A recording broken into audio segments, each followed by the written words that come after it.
We are going to see first what things you must check before doing the installation. And one of the first things that you have to check is the fitting. Where do you want the door to be orientated? Do you want it to open from this side or from this side?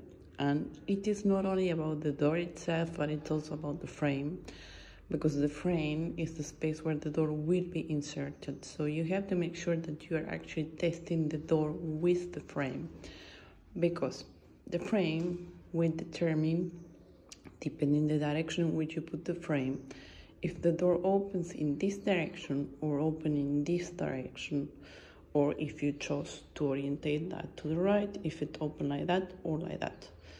Because I'm going to show you now the frame in the next video, but the frame has a part where the door can be open and a part where the door will stop.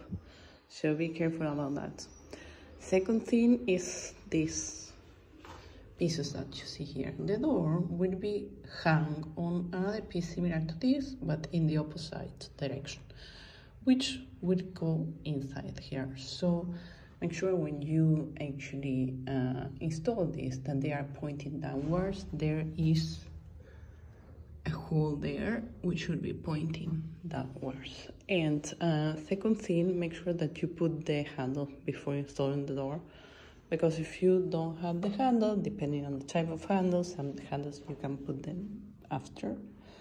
It can be that the door will just be inserted, this will be in place, and then it will get fixed. So make sure you put the handle before doing the door installation. And now I'm going to show you what I say about be careful about the frame